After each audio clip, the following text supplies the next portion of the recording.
Ito ang tibay at katatagan ng ating mga kababayan. At ngayon ngang ipinapatupad sa buong Luzon ang Enhanced Community Quarantine. Lubos ang pagsisikap ng pamahalaan. Katuwang ang mga local government unit para siguraduhin ang kaligtasan ng bawat isa.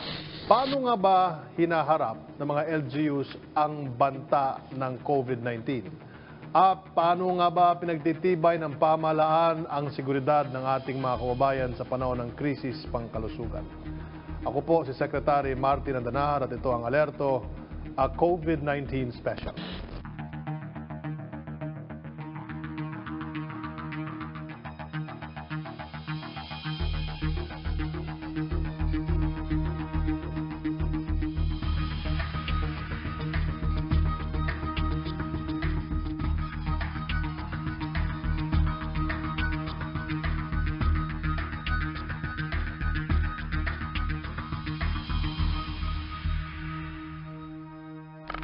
Kumusta po ang lagay ng 2nd District ng Albay ngayong under sa Enhanced Community Quarantine ng buong Luzon? Pati na rin po ang mga hakbang na ginawa po ng Kongreso. Unang-una, talagang bibigay po ng Kongreso sa ilalim po ng ating Speaker Alan Peter Cayetano, ang lahat po na kinakailangan legislative support, kasama na po ang budget, pati po ang powers na kailangan po ng ating Pangulo upang pong maharap o matugunan po at malampasan po natin, matranscend po nga ika nga natin ito pong challenge po ng COVID-19. Ang isang gagawin po natin ay bibigyan natin ng ating Pangulo ng karapatan o ng kakayahan o ng power para po ibalasa o i-realign po ang halos 275 billion sa mga hindi pa nagagamit na budget po ng 2019 at 2020. Bakit 2019? Kasi nga po, di ba, in-extend po natin yun. So, isa sa paglalaanan po niya na binabalak po ng ating Pangulo, ito nga po na masustain natin. Siyempre, alam niya, hindi niya pinapapasok sa trabaho, hindi niya pinapalabas ng bahay. So, importante po na may pagkain ng tao. So, hindi, konti lang naman po ang pera ng mga LGUs. So, kailangan po tustusan po ng national government yung mga nawalang income po ng ating pong mga ordinaryong pamilya. So, ang balak po ng ating Pangulo ay magbigay po ng halos 8,000 sa bawat, so 73%. So, kinumpute talaga kung sino apektado o walang kakayahan po para po ma-replace yung incomes lost. So that is about 17.9 million Filipinos or families will receive assistance, financial assistance from the government at 8,000 po for the whole month of ito pong COVID quarantine. Alright, magandang balita yan, Congressman Joey. Kasi marami sa ating mga kababayan ang nangangamba nga dahil ano yung papakain nila sa kanilang pamilya, etc. for 1 month, walang trabaho. So, dumako naman tayo sa isa pang katanungan. Basically, this is really soliciting from the experience of your province. Kasi madalas kayo, taon-taon ay nag-aalboruto, may bagyo, etc. lahat. At kayo po yung naging governor for 9 years. 9 years governor. At nakita ko po yung ginawa ng inyong Kapitolyo during that time na binabaha, binabagyo, at nag-aalboruto. Very orderly. Ngayon po, nakita rin natin kung paano nagkandara pa ang napakadaming LGUs dito sa Metro Manila. So, what can we learn from the experiences of your province? Unang-una, master your resources. Pakita mo kung alam mo kung sino kalaban, ipakita mo sa buong komunidad mo o buong constituency mo kung anong meron po ang komunidad ng Albay. So ipinaparada ko lahat ng mga responders namin, lahat ng truck, lahat ng ano. So nakikita kagad nila na handa tayo. Pangalawa, siyempre, kailangan po yung whole of society and whole of government mo talagang patakbuhin mo. So ang ibig sabihin po niyan talagang very intensive po ang mga consultations, pag-uusap sa patungkol ko kung alin po ang mga role ng bawat isa doon po sa pagharap na. So kailangan very clear po yun. Pangatlo, lalong-lalo na po sa pag-sharing po ng tungkulin patungkol po sa paggastos. So doon naman po sa panahon ng Albay, dahil tinitipid ko talaga yung pondo, talagang ina-anticipate ko po. So talagang ina-assume po namin talaga ang kabuuan. So yung mga barangay, sinasabi na halos namin na panggatong lang ang kailangan nyo. Pero yung ina-assure namin na bawat araw may 5 kilong bigas sa bawat araw na mag-cooperate po ang isang pamilya sa evacuation. Ito, simpleng tanong lang po ito. Nabanggit nyo yung pagkain, yung rasyon. At nangyayari nga sa ibang mga barangay dito sa Metro Manila, ay nagkakagulo para makakuha ng rasyon. How would you solve that problem if you were the mayor? Unang-una, irespeto natin, igalang po natin ang dignidad ng isang biktima na po sila. Kaya kung papipilahin nyo po, lalo po yan isa pong it's a double, it's an ignominy. Dahil biktima na, pinapila mo pa for something na right po nila ang pagkain. So, ang importante po dyan na i-deliver po. Pero kung halimbawa nasa isa po ikaw na evacuation center, itong ginagawa po namin. Unang-una, walang saldok preso. Hindi po kami nagpapakain. Kasi po, duty ng isang nanay sa kultura ng Pilipinas, duty po ng isang nanay, ang 80% ng duty ng isang nanay ay ipagluto ang kanyang pamilya. So, wag mo dapat agawin yun. Dapat siya ang magluto para sa kanyang pamilya. So in other words, yung kailangan niya para lutuin, yun kanyang ibibigay. Naiiba lang po dito dahil sa problema sa social distancing. So kailangan po dito i-deliver bahay-bahay ng barangay ang kailangan po. Lalong-lalo na nagkaroon po tayo ng heightened, enhanced community quarantine dito sa Quezon City. Ang ibig sabihin nun, walang lalabas sa lugar, and therefore, si Mayor magpapakain sa lahat. Yun po ang meaning nun. So, dapat very clear po sa barangay kung ano po yung kontrata natin. In other words, our terms of engagement should be very clear from the start. Well, that's a very, very good tip, Congressman. Ibang tanong naman tayo. Ano po ang mga aksyon na ginagawa po ngayon sa Albay, particular sa local government unit, para siguraduhin na ma-contain talaga yung pagkalat ng COVID-19? Halimbawa, sa mga ospital, ano pong ginagawa ngayon ng inyong probinsya? Unang-una kasi, yung ating pong host po ang Albay ng isa sa pinakamodernong ospital ng Pilipinas. Ang tawag po dito ay BRTTH. At sa ilalim po ng ating Pangulo, nagbukas po ang kanilang heart center, nagbukas po yung cancer center, at siya po ay well-equipped. So, unang-una, ang isa sa mga ginawa ko ay pinasiguro na may pera, yung BRTTH. So, siningil ko po, pinapag-advance po natin yung PhilHealth para po, sabi ko, i-advance yun na in 3 months. I-liquidate na lang po. Para po yung mga kinakailangan. Kasi kung minsan mabagal po mula DOH, pababa po sa mga DOH retained hospital. Ang pangalawa, syempre, yung aming pong mga mayors, yung buong official dam po ay palagi po nag-uusap-usap para po makapag-share ng mga problema, pati na po yung mga patakaran na best practices among each other. Kasi I will admit, it's an entirely new thing. Although, nung 2009, hinarap po namin yung AH1N1. Ako po yung governor noon. So, napakalakas po yung amin pong yung OCD, ako, DOH, BRTTH, pati yung province of Albay. Talagang we form kumbaga isang team AH1N1. Kaya talagang pagdating po sa contract tracing, involved po ang province kasi ang province po sinusupervise namin ng mayor, sinusupervise po namin ng barangay. So may kakayaan po kami para po i-deliver kung ang halimbawa ang isang DOH kailangan po pong isabihin sa secretary, yung secretary sabihan DILG, nautusan po yung PNP.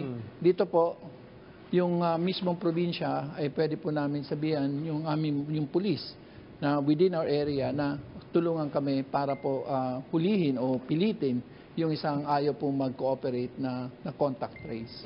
So, importante din po talaga sa isang aspeto po, yung local, national, hindi lang coordination po, kundi unity of command talaga kailangan po. So, kailangan united talaga yung task force ng hindi lang probinsya, kasama yung mga regional offices ng Kaya nga po doon sa Albay ngayon, mayroon tayong Bicol IATF at talaga yun ang aking pong pinakiusap sa lahat po ng mga local officials na yun na po ang masusunod dahil yun po ang utos ng Pangulo.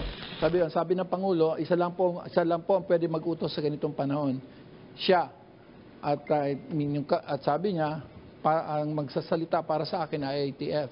At ang IATF magkakaroon po ng mga regional offices. Ito na nga po yung mga Bicol IATF. Kaya ngayon, sabi ko sa mga local officials, lahat tayo susunod sa Bicol IATF. Kung ano sabihin nila, yun na po ang rule. At under doon sa Bicol IATF na responsibility yung Lahat po ng Libo-libo. national government agencies na nandun po sa Bicol. Tsaka libo-libo yung ano nyo ngayon, yung PUMs nyo ngayon from Metro Manila. Na 85,000 po. 85,000 niya. Kaya nga po, ngayon, sabi ko doon sa mga barangay at saka sa mga local, sa mayors namin na duty nila na pakainin yun dahil hindi ho namin pinapalabas.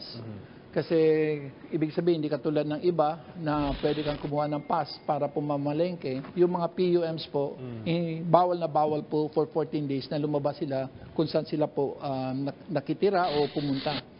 Kasi itong 85,000 na to, dahil marami na pong testing, importante po makita kagad natin kung sino magiging PUI at therefore kailangan na po mag-testing tayo. Magkaroon ng sintomas and therefore magka-testing tayo. Okay, mayroon ako mga tanong sa iyo as an economist, as a banker, paano tayo makaka-recover pagdating sa ating ekonomiya? Ano mangyayari? Magkakaroon ba ng global crisis tulad ng sinabi ng mga dalubhasa sa pagbabalik po ng ating programang Alerto a COVID-19 Special?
Mga dapat gawin ng mga taong sumasailalim sa 14-day coronavirus home quarantine. Umiwas muna sa mga taong may mahinang resistensya, mga matatanda at mga bata. Panatilihin ang kalinisan sa katawan at ugaliin maghugas ng kamay. Sa pagpupunas ng kamay, gumamit ng disposable paper towels. Kung wala nito, ay maglaan ng hiwalay na tuwalya. Palakasin ang katawan at resistensya. Kung makaramdam ng mga sintomas, ay agad magtungo sa pinakamalapit na health facility sa inyong lugar. Basta't sama-sama at laging handa, kaya natin to!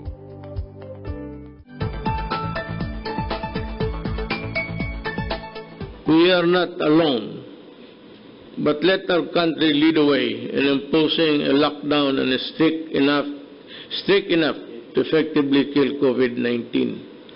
liberal enough so that our people will not die of hunger, and orderly enough so that our country will not be driven towards chaos during these difficult times. I hope you can understand us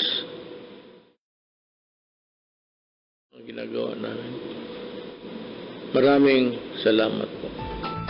Basta't sama-sama at laging handa. Kaya natin to. Health Watch, alertong pangkalusugan.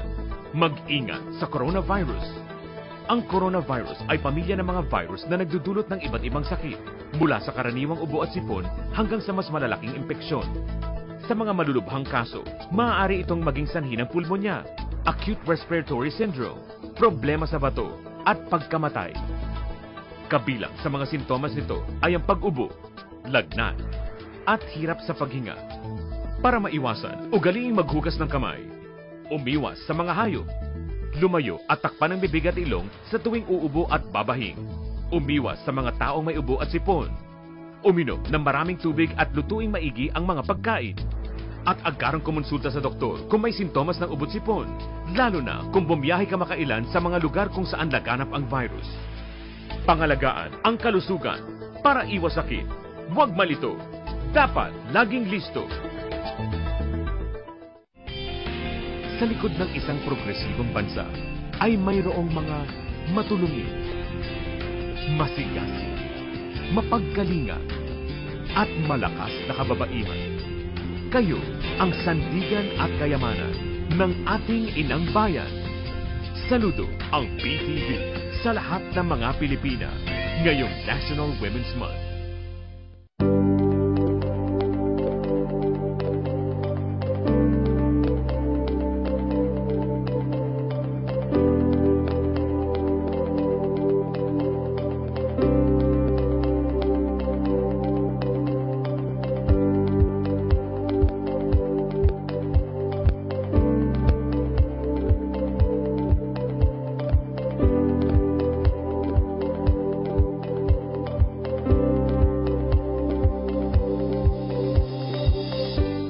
Tandaan ang tamang paraan ng paghuhugas at paglilinis ng kamay upang makaiwas sa iba't ibang karamdaman. Basain ng tubig ang mga kamay at sabunin. Unang sabunin ang mga palad at ang likod ng mga kamay. Kuskusin na maigi ang pagitan ng mga daliri at maging ang mga kuko. Isunod ang pagitan ng mga hinlalaki at kuskusin ng paikot ang mga dulo ng mga daliri sa magkabilang palad. Banlawang mabuti ang mga kamay sa malinis na tubig at patuyuin ang mga kamay gamit ang single-use towel o air dryer. Basta't sama-sama at laging handa, kaya natin to! Alamin kung paano ang tamang pagsusuot ng surgical mask. Una, hawakan ang mask sa strap at siguruhing natatakpan nito ang inyong bibig at ilong. Tandaan, ang may kulay na bahagi ng mask ang dapat nasa labas. Ito lamang ang tamang paraan ng pagsuot nito. Ihulma ang nose piece o maliit na metallic strip ayon sa hugis ng inyong ilong. Iwasan ang paghawak sa inyong ilong at bibig. Kung marumi na ang mask, hubarin ito gamit ang strap at itapon ito sa isang basurahan. Siguruhin ang maayos na paghuhugas ng kamay gamit ang sabon at tubig. Ang surgical mask ay dapat gamitin ng mga pasyenteng may sakit sa baga o mga taong mayroong ubo, sipon at lagnat, mga nag-aalaga sa mga may sakit, at mga healthcare at frontline workers. Maaari ring magsuot nito kung kayo ay pupunta sa matataong lugar. Sa panahon ng sakit at sakuna, dapat laging handa.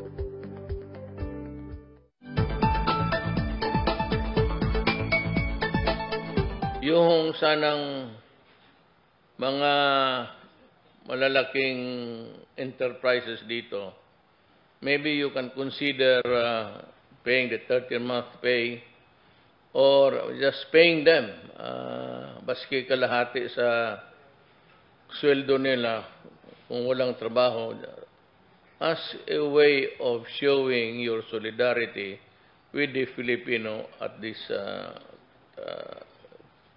critical time. Basta't sama-sama at laging handa, kaya natin to!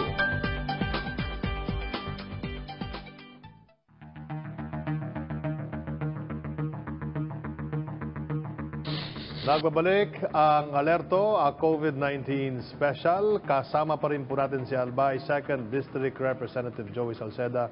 Sir, doon po sa hanging question. Recession sa bansa natin. Posible ba ito? Pag nangyari ito, paano natin haharapin ito? At yung pangalawa, global crisis o global recession. Ano po ba yung mga... Yung isa mas madali global Kasi yung yung mga malalaki pong pyesa, essentially China, US, and EU, talaga po kailangan po nilang pigilan yung kanilang ekonomiya kasi yung mabilis na pag-ikot ng ekonomiya o yung tinatawag nating GDP growth, yun po ang bitamina ng COVID-19. Kasi nga po, mabilis po, in short po, marami pong contacts. In other words, pumapasok ka sa trabaho, marami kang kanegosyo, marami ka pong ano. So, it is food for COVID-19. In short, economic growth in itself is the food for COVID-19. Ngayon, so para po ma-control natin ang COVID-19, para mas mapakonti po, yung infection po ay makontrol at yung hindi po ma-overwhelm yung ating mga health system, importante po na ihinto muna natin yung ekonomiya para po mas makontrol natin po ang epekto po. Kasi pag hindi po natin gawin ang lockdown, halimbawa dito sa Luzon, ang mangyayari po dyan, mas malaki po ang epekto na halos aabot po ng 6% ang mawawala. Halos ibig sabihin, ang Luzon po ngayon ay nag-grow ng 6.3%. Ngayon, ang mawawala po is at least 5.75%. Pero kung mag-lockdown ka, 4% lang po ang mawawala sa Luzon. O nationally, nasa 2.9% po, kasi Luzon lang yun, ang mawawala kung mag-lockdown ka. Kung hindi ka mag-lockdown, ang mawawala po ay 4.1%. Ibig sabihin, it saves the economy. A lockdown saves the economy and also basta preemptive at proactive po ang stance po ng ating gobyerno. Very interesting, Congressman Joey. At pagdating naman sa buhay, kung wala kang lockdown, 2,600 po ang mamamatay. Kung may lockdown ka, 959 lang po. At sa ating pong value system ng isang Pilipino, ng isang demokrasya, ang bawat buhay ay talagang mahalaga. So kung iisipin mo na ang ating pong sistema, ang ating gobyerno, kasi pag bibilangin mo, magkano mawawala sa ating ekonomiya? 565 billion. So, sa bawat tao na yun, i-divide mo lang by 1,000. So, umaabot po ng 560 million per person. Ganun kahalaga ang isang tao sa atin. Willing tayo mawala yung 565 billion just to save. Alright. Very interesting, Congressman. Pero compared sa ibang countries, mukhang ang Pilipinas, dahil po sa ginagawa po ng ating administrasyon, na isosustain po natin yung mga nawala ng trabaho at magsiset po tayo ng mga programa para mabilis na mapanumbalik ang normal na operasyon ng ating pong mga kumpanya, lalo na kung ma-approve natin ang sitira. Kasi napakalaking, po yun it's a big fuel for corporate growth. Kung ating pong yung corporate income tax reduction, kung ma-reduce po natin yan, ma-approve ang kagad natin, yan. Sigurado po ako na kayang-kaya po ng Pilipinas na mag-grow ng 3%, although kaya sana ng 7%. So, nawala sa atin 4%. So, health crisis solved by using economic tools. Maraming salamat po sa inyong panahon, Congressman Joey Salceda ng Albay. At mabuhay po kayo, sir, and stay strong and healthy. Kumusta papa mo? Yes, sir. I will do that. Kaibigan ko yun. Sige, sir. Salamat po. Marami pa po tayong pag-uusapan sa pagbabalik ng Alerto a COVID-19 Special. Don't go away.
Habang nahaharap ang bansa sa isang pangdaigdigang krisis, asahan nyo magpapatuloy kami sa paghahatid ng tapat na balita at impormasyon na karapatan nyong malaman. Susuungin kahit anumang kapahamakan. Isusugal maging ang sariling kaligtasan. Dahil ang lahat ng aming pagsasakripisyo at pagpapagal ay sa ngalan ng serbisyo publiko at pagmamahal sa bayan. Kasama mo ang PTV sa kahit anumang laban dahil wala tayong iwanan para sa bayan.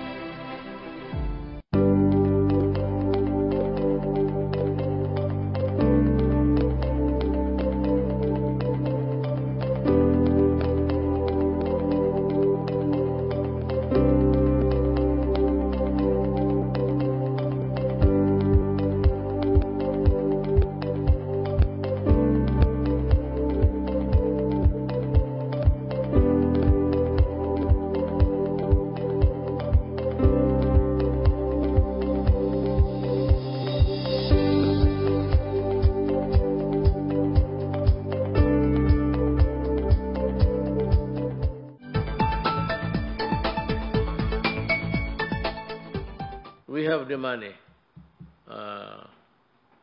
Kasi ngayon, sa administrasyon ko to, sinasabi ko sa iyo, may pera tayo. We do not have any expenses in government that are unnecessary. Basta't sama-sama at laging handa. Kaya natin to.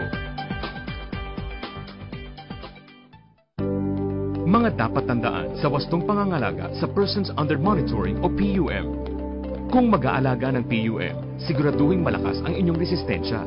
Magsuot ng proteksyon gaya ng face mask at hand gloves. Ibukod sa maaliwalas na kwarto ang PUM. Mainam na may sarili itong palikuran at paliguan. Panatilihin sa loob ng kwarto ang PUM. Kung hindi maiiwasang lumabas, siguraduhing malinis at nakabukas ang mga bintana ng iba pang bahagi ng bahay. Ipagbawal muna ang pakikisalamuha ng PUM sa mga kaanak o sa pagtanggap ng bisita. Ang mga gloves, face mask at tissue na ginagamit ng PUM ay dapat na may hiwalay na lalagyan sa kanyang kwarto bago itapon kasama ng ibang basura sa bahay. Kung panyo o tuwalya ang ginagamit ng PUM sa pagbahing, ay agad itong labhan. Huwag gagamitin ang mga personal na gamit ng PUM gaya ng sipilyo, tuwalya, unan, kumot, kubrikama at iba pa. Panatilihin pa rin ang distansya sa PUM at huwag kalimutan na palagi ang maghugas ng kamay. Basta't sama-sama at laging handa, kaya natin to! Makiisa at makibahagi sa pandaigdigang panawagan na pangalagaan ang inang kalikasan. Switch off ngayong March 28. Simula alas 8:30 hanggang alas 9:30 ng gabi. Ang ating maliit na kontribusyon kapag pinagsama-sama ay makalilika ng malaking pagbabago. Isang paalala mula sa PTV para sa kalikasan, para sa bayan.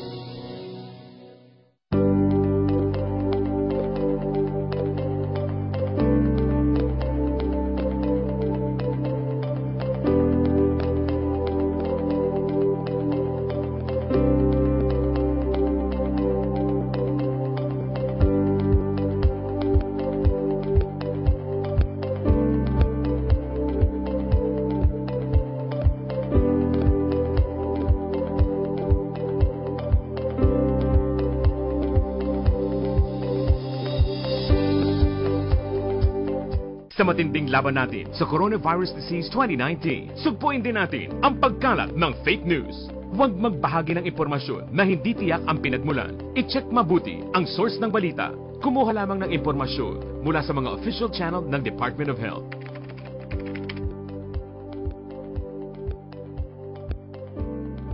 Huwag magpadala sa maling balita. Basta't sama-sama at laging handa. Kaya natin to!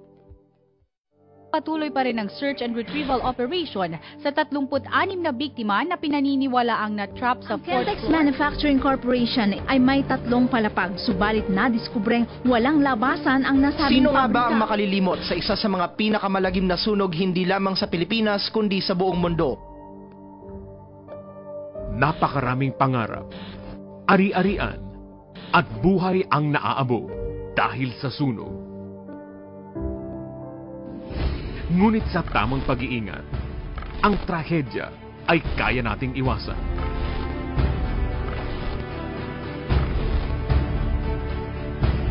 Palaganapin sana natin ang kultura ng kaligtasan.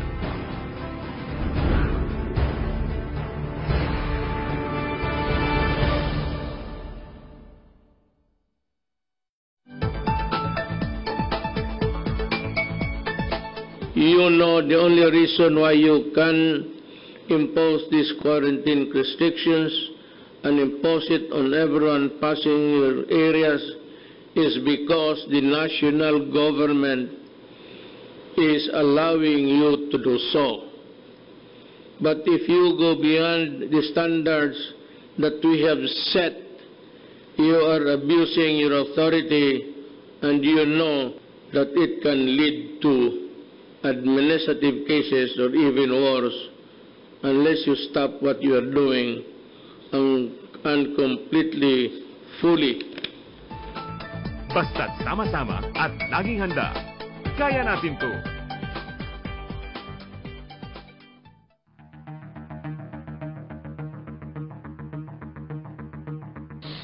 Nagbabalik po ang alerto COVID-19 special para naman malaman ng ating mga kababayan ang ilan sa mga ginagawang hakbang pang-seguridad ng ating pamahalaan. Makakausap natin si Philippine Coast Guard spokesperson Commodore Armando Balilo. Magandang gabi, sir. Hi, sir, classmate. Magandang gabi po at magandang gabi po sa lahat ng sumusubaybay sa inyong palatuntunan. Diretso po tayo sa tanong, sir. Nagpapatupad ang Philippine Coast Guard ng no-sale policy sa ilalim ng Enhanced Community Quarantine sa buong Luzon. Ano-ano pong mga biyahe at sasakyang pandagat ang kasama dito? Actually, itong no-sale zone policy po ay nakaugnay ito dun sa pagbabawal sa mga movements ng mga tao na gagamit po ng mga barko. Ibig sabihin, lahat ng barko na may mga pasahero hindi natin na-allow. Yung mga malalaking barko na papuntang Visayas at Mindanao, papasok at lalabas, hindi po ina-allow. Yung mga ro-ro vessels na dito sa Nautical Highway, papunta ng Bicol, Matnog, maging dito po sa Batangas, papunta ng Mindoro. Tsaka po yung mga island na mga bangka, mga pagtawid sa mga isla, yan po ay mga hindi inaalaw ng Philippine Coast Guard sa kasalukuyan dahil po sa pinatutupad ng Enhanced Community Quarantine sa buong Luzon. Paano po yung mga sasakyang pandagat sa Visayas at sa Mindanao? Ang panuntunan po natin dyan, Secretary, yung pong mga LGUs na mayroong community quarantine at sila ay hindi nagpapadak at nagpapaalis ng mga barko din, ipinatutupad po natin yan. Bagamat hindi kasama dun sa pinatupad ng task force yung buong Luzon, na buong Luzon lamang, pero kung sakaling yung mga probinsya na yun ay hiniling sa Coast Guard na wag paalisin at papuntahin yung mga passenger vessels, ipatutupad natin at wala pong makakapagbiyahe na anong klase ng barko na naglulula ng pasahero. Alright. Ngayon na inanunsyo nyo a few days ago na meron tayong border closure dito sa Luzon. Linawin lang natin ulit, ano yung mga pwede lang na bumiyahe o lumayag? Anong mga gamit? Anong goods and services, food, ano pa ba? Dahil ang guideline po ng Pangulo ay impeded flow of provisions. So yung mga unimpeded flow of provisions, yung mga cargo vessels na may mga dalang mga pagkain, mga supplies like fuel na kakailanganin natin, hindi po natin siya pinagbabawalang mag-dock at umalis ng mga ports ng Manila at ports ng Luzon. Ang ginagawa lamang po natin, nag-employ tayo ng ating mga health workers, mga Coast Guard personnel, na kung saan chine-check natin yung mga medical condition ng mga tripulante bago bumaba. The same is true with the fishermen na galing sa laot. Pinapayagan po natin yung mga fishermen na pumalaot pa rin at mangisda, lalo na yung mga kababayan natin dito sa Navotas. Pagdating nga lang, kailangan mag-report kayo sa Philippine Coast Guard para malaman namin yung condition nyo, ma-profile natin at hindi tayo malusutan ng merong positive ng sakit at ma-i-transmit yan dahil sa dagat dadaan. So yun yung ginagawa natin. Basta ang panuntunan po, yung mga sa buong Pilipinas, kahit kung magkaroon ng conflict dun sa isang probinsya na sabihin na lahat ng klase ng barko, whether cargo or passenger or fishing boats, hindi pwede. Ang matutupad po yung pronouncement ng Pangulo na yung mga cargo vessel na pag magdi-deliver ng mga provisions at mga kailangan mga supplies dapat po makadock at makaalis din po dun sa mga probinsya.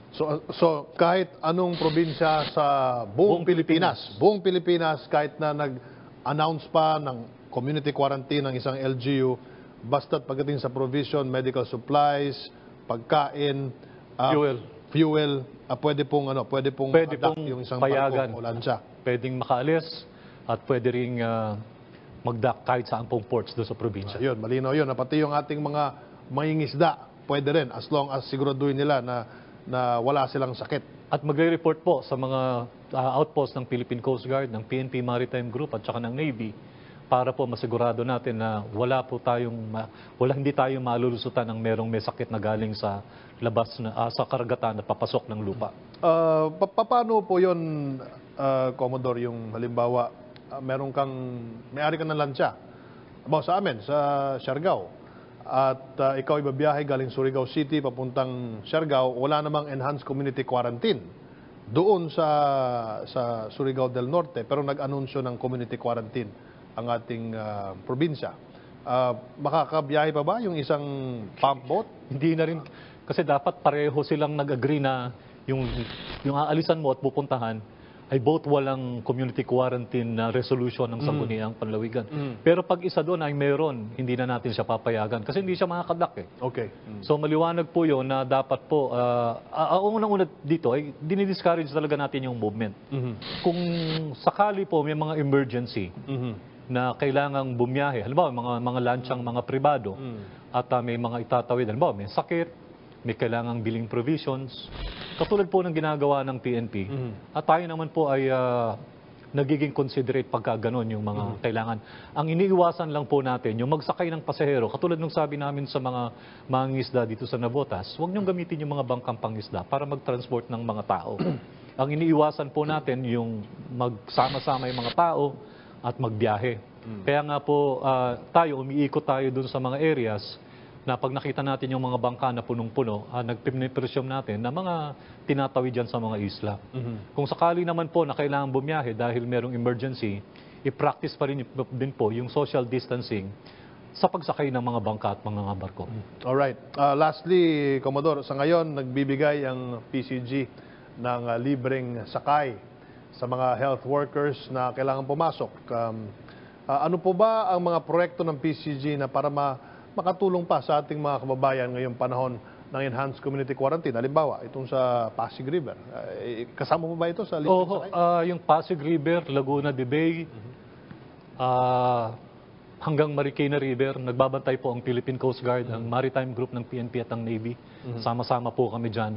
At sinisigurado namin na pagka curfew, doon sa coastal communities, dito po sa mga river, sa river, hindi po din nagkukumpul yung mga tao at pinaalis din po natin.